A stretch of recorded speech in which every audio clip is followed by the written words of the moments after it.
On June 1st of this year, Marilyn Monroe would have turned 100.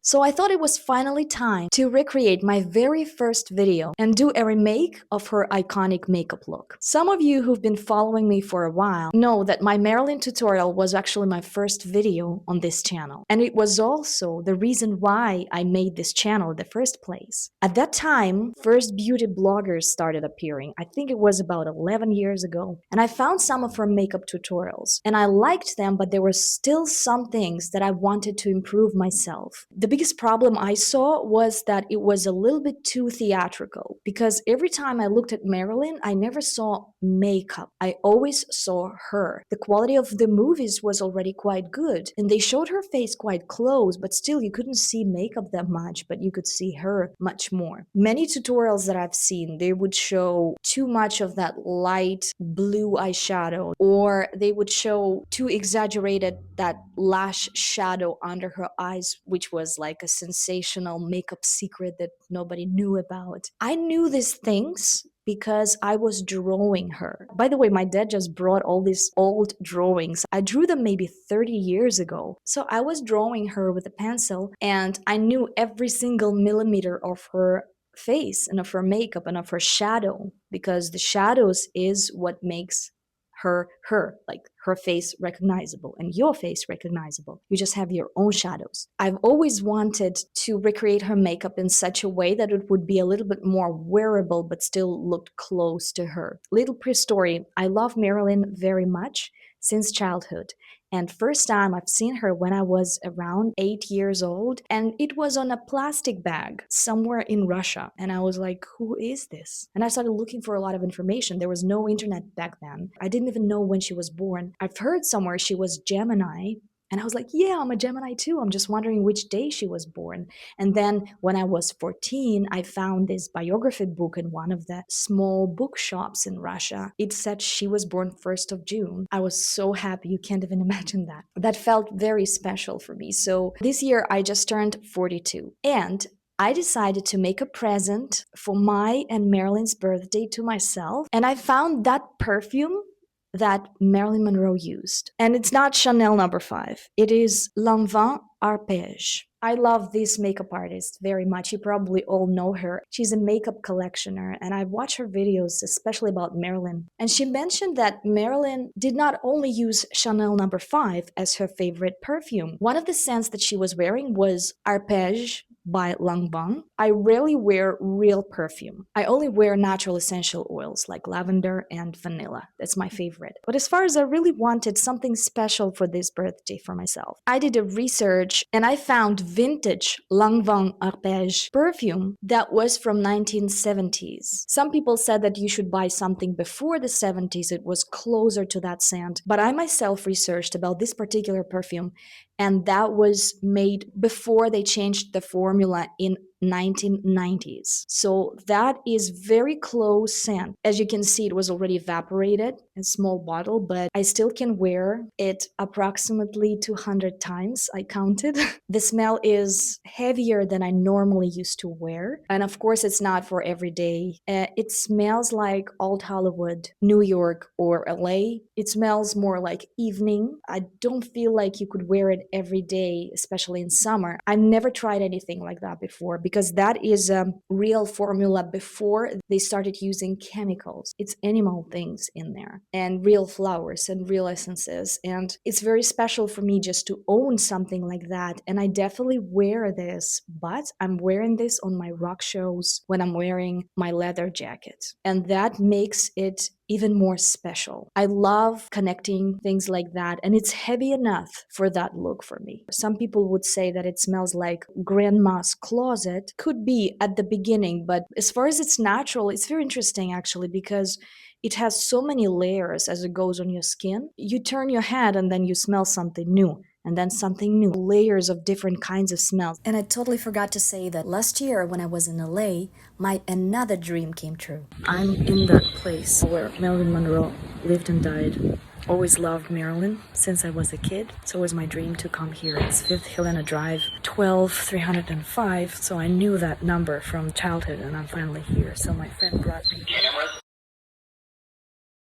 And another little pre-story why I decided to do this. 1 month ago when my dad was here, we both got slightly sick with some kind of a strange virus and we both lost our voices. We didn't have any fever or anything. We just lost our voices completely. I was whispering probably for a week. I have to shut up now and not talk for a week.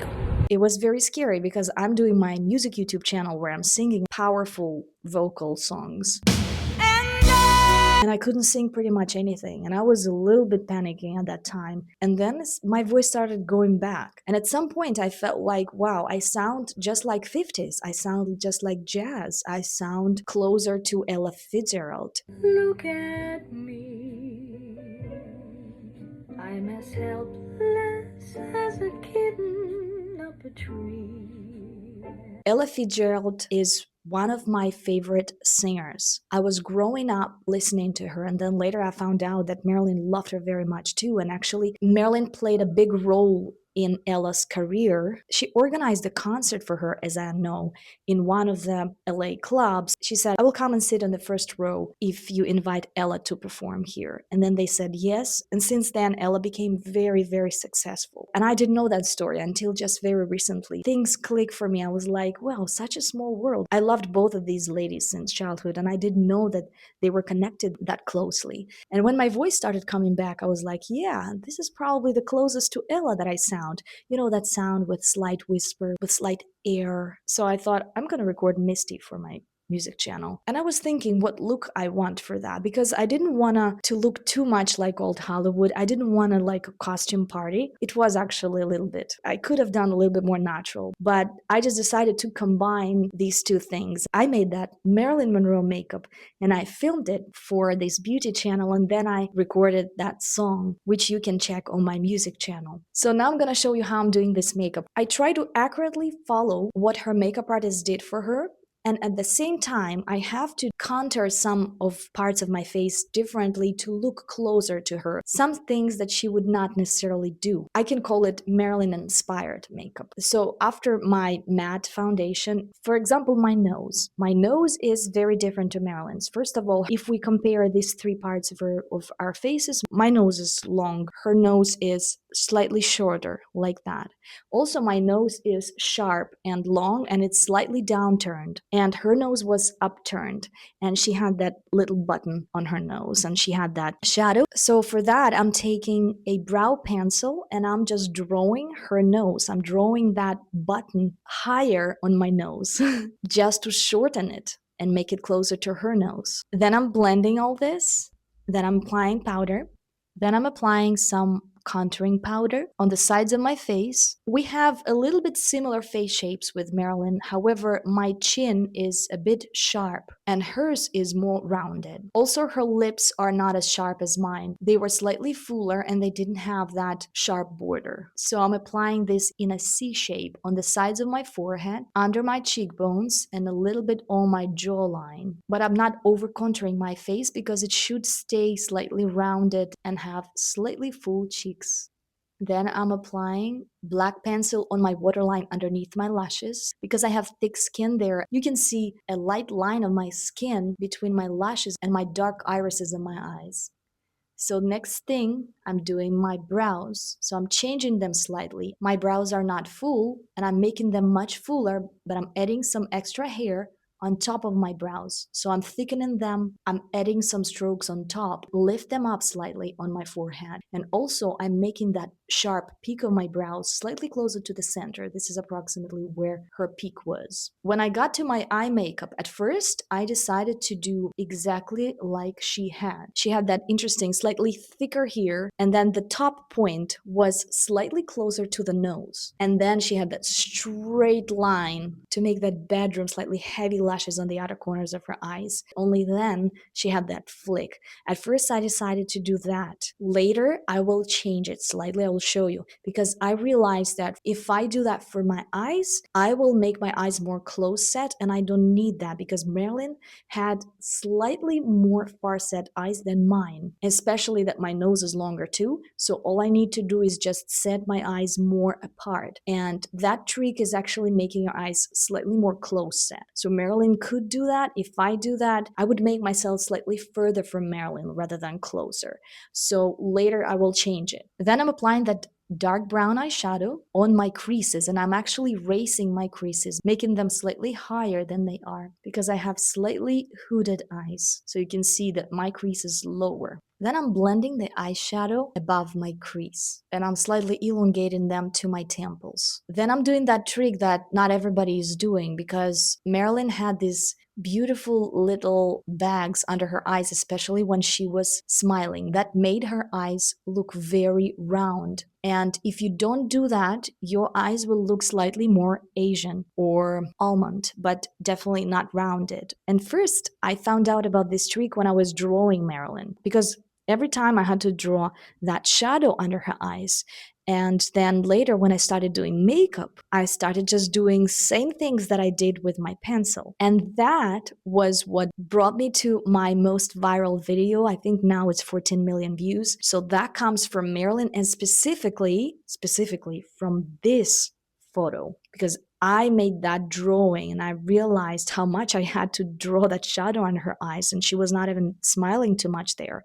So I realized that that's her natural eye shape. And another reason why it's good for me to do that thing now, that shadow, is because it will make my eyes lower on my face. And this is exactly what I want, because my nose will look shorter and my eyes will look more facet and more downset. This is what I need to look more like Marilyn. So I'm doing this with brown matte eyeshadow. I slightly shrink my eyes and I'm just repeating the natural shadow under my eyes. Then I'm creating that sensational shadow under the outer corner of my eyes to mimic the shadow of my false eyelashes, which I'm gonna put there later. And I also notice when women do this makeup, in my viewpoint, they slightly exaggerate that feature. I think it should be very subtle, very invisible. Otherwise, it looks way too theatrical, like it's in the opera theater. And I would not do that. Otherwise, I think the magic of this makeup is going away because all people see is just that random line on the bottom. I got the lashes. I asked my husband actually to buy lashes for me for this video, and that's what he got for me. That's so very cute. I've watched a lot of videos of what kind of lashes Marilyn used, and I think they cut it 3/4. And I also cut a little bit in the center, so the lashes would be longer on the outer corner, creating that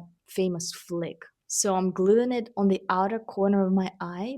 So next, I'm going to my lips. And first, I decided to overdraw them with brow pencil for the sake of the contouring, just to blur my natural shadows a little bit. I haven't been doing her makeup for the last 10 years, so I'm kind of still getting into it. I didn't rehearse. So it's not that I know exactly what I'm doing. I'm just following what I see. And I will have to correct a lot of things along the way. Then I decided to apply some light red pencil. Then I decided to add that orange lipstick.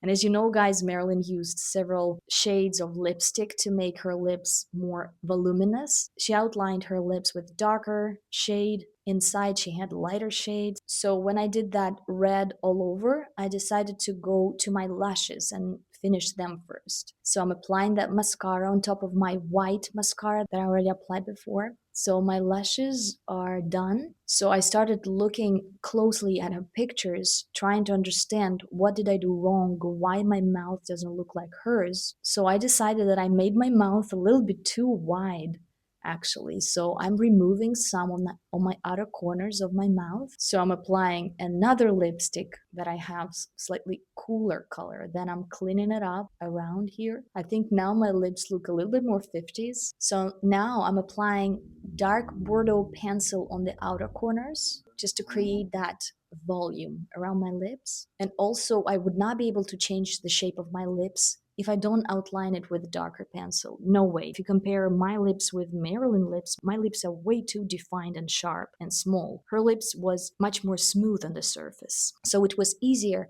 for her to overline her lips so it would look natural. I have to do some extra steps to actually make it work. So I know where I should darken and where I should lighten to make my lips more full and very overdrawn, but at the same time not look like it's overdrawn too much. So then I'm applying some lighter stuff in the middle of my lips. Then I'm taking another red thing and I'm applying it on top. And then I'm applying some foundation in the center of my lips. And then I'm applying that lip oil just to create that as a gloss.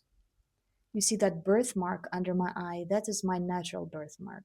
So I decided to keep mine and not to do hers on the cheek. So then later, I decided that my eyes are way too close set. So I decided to correct slightly my eyes here and there to make them more far set. And so before filming my song, I decided to do some corrections because I had different lighting, which made my face a bit more contrasted. And of course, one little drop of Lanvin arpège.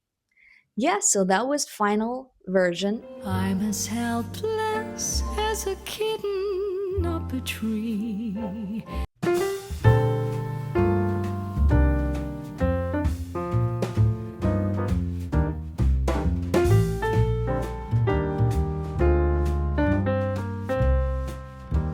Happy 100th birthday, Marilyn. We love you very much. About my upcoming beauty courses, they're coming soon. I'm gonna leave all the links down below. It's taking me a bit longer time to do because for me it's also very important not only what I teach but how. All the links I'm gonna leave down below. So see you soon. Bye bye.